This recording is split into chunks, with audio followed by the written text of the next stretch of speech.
Hello and welcome to Box Office Receipts. I'm your host, Alec Allahan, and we got quite a bit to talk about this week. Box office numbers, streaming news, and new release dates. Let's start with the numbers. So Raya and the Last Dragon did open the first place, but not at the numbers anyone thought it would be, with 8.6 million. In second place was Tom and Jerry with 6.6 million for a total of 22.9 million. In third place is Chaos Walking, which opened to a weak, but not surprising, 3.8 million. In fourth place was Boogie, which opened to 1.2 million. Finally, in fifth place was The Croods: A New Age with 780,000 for a total of 53.6 million. Yeah, so some interesting numbers here, but for Raya, there are a few things going on. The biggest I feel is that Cinemark, not playing it, did hurt it. Raya opened with 2,045 theaters across the country. Tom and Jerry, on the other hand, is currently playing in 2,563 theaters. That 500 theater difference is big enough to miss out on another $2 to $3 million. Then there's also, I think, the issue of IP. Tom and Jerry is a known brand, a known quantity, and people can go watch Tom and Jerry and know what they are getting. Compare that to Raya, who is a completely new character, and Disney needs to put in the work to sell it. Now, obviously, we will not know how much Raya actually did because it was also available for $30 on Disney Plus, and I assume a lot of families chose to buy that instead. As for what would be a difference, even though Tom and Jerry is included in HBO Max, it's simple. Worldwide, Disney Plus now has 100 million subscribers.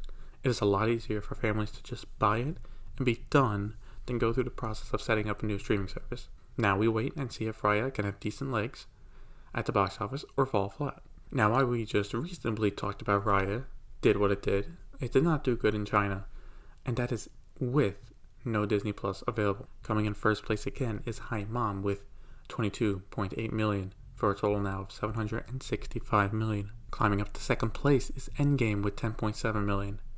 Then opening in third place is Raya with 8.4 million. In fourth place was Detective Chinatown 3 with 8.1 million. And in fifth place was A Writer's Odyssey with 5.75 million. Now as to why it did worse here, there could be a few reasons. While the main character is Asian, she is specifically Southeast Asian, not Chinese. So it is possible moviegoers in China did not care that much. Maybe Disney knew it would not do well and did not advertise it as much. That's another possibility. What is clear though is that while China helped out Seoul a lot in its run, it will not be doing the same for Raya. As for a quick update on Hi Mom, it has now taken over Niza and is now the second biggest movie in China of all time. Not only that, it has passed Deadpool 2 worldwide to become the number one live action comedy movie of all time. If you include animation, it is 8th on the list, with first place being the critically renowned Minions. Yeah, that's number one.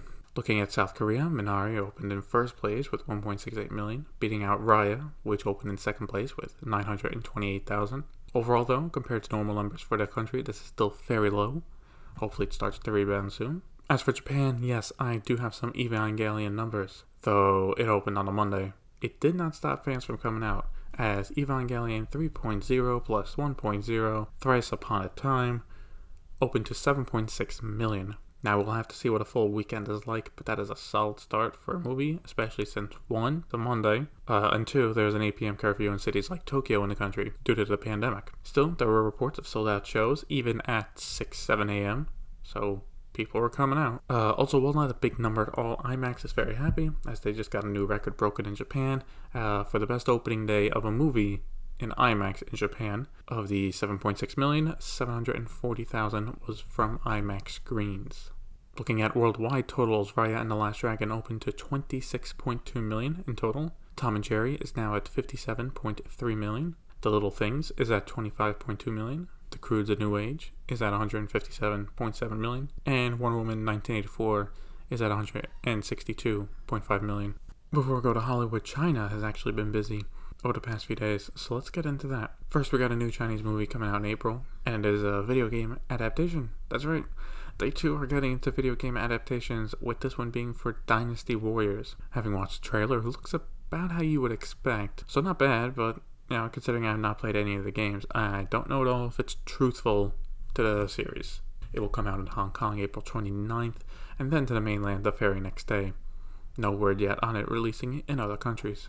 Don't call it a comeback, but Avatar is looking to retake the number one spot from Avengers Endgame. Disney has announced that the movie will be having another run in China starting March 12th, and unless it completely collapses from day one, it will take the number one spot back. Right now, it only needs just under 8 million to do it, so it's very doable. Hopefully, Endgame gets a chance to retake it, probably whenever Avenger 5 comes out.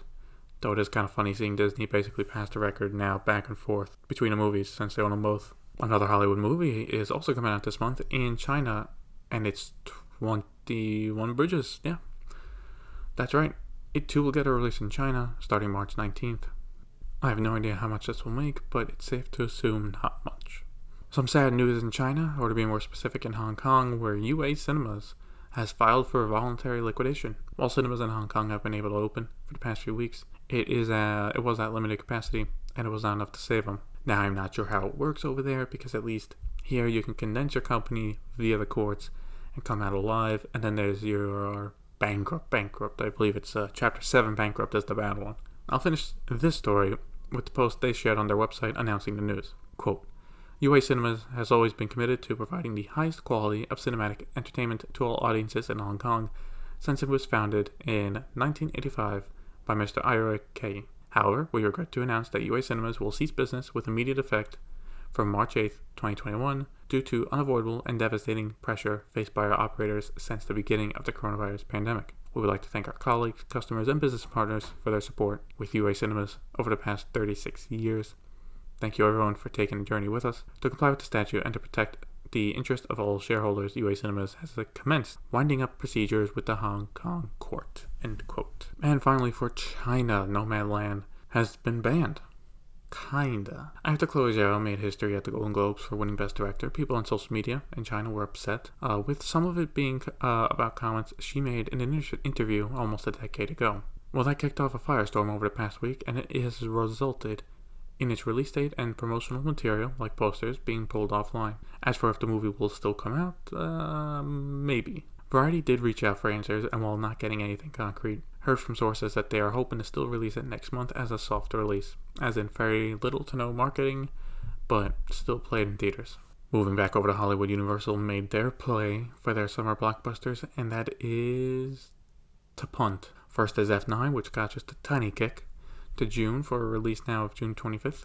Okay, not too bad. But Minions, on the other hand, got it bad, being pushed back another year. Now releasing July 1st, 2022. So why the pushes? Well, right now I think it's less how America is doing, but Europe. Right now America is doing good with vaccines, and by May, theaters everywhere should be open with at least 50% capacity. However, Europe has had issues with vaccines, and right now might not be kicking that into high gear until the middle to the end of spring. So what I'm thinking is Universal will be hoping for China first, and then America for F9, and then whatever Europe can do. But as for Minions, my only thinking is that they really do view it as a summer movie only. So if they can't get a shot at the billing this year, this July, it goes to next year, which is what they're doing. But fret not all movies are getting pushed back again. Instead, some are even being moving up. In response to the good numbers Tom and Jerry has been doing, Sony has pushed up the release of Peter Rabbit 2, one of the ones that was supposed to come out last year. It now moves up a month from June to May 14th. This is a smart move because family films right now have been the more consistent movies at the box office, and it's best to get out early before the bigger blockbusters come out. Paramount is also moving a movie up with A Quiet Place Part 2, moving from Labor Day weekend to Memorial Day weekend, taking the spot F9 left. This has caused Paramount to push back Infinite from that weekend to the end of September, so it's almost like a swap. But I do think overall this is a good move for Paramount. This was a movie that was less than a month from premiering, so there are people who want to see it. They have advertised this movie. Meanwhile, there's been no advertising for Infinite yet, so it can wait. Also, people do like a good horror movie experience in theaters, so it can get people to come back. And you get the added benefit of adding it to Paramount Plus sometime in July, so they will have more content to get people to subscribe.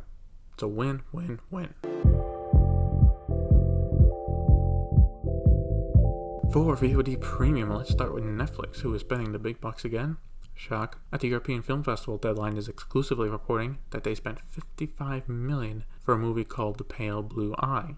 It will star Christian Bale and be directed by Scott Cooper, with the plot being based on a series of murders that took place at West Point in the 1830s, so it will be a period piece. Deadline is also saying this makes it an all-time record buy at the film festival, which is not too much of a shock.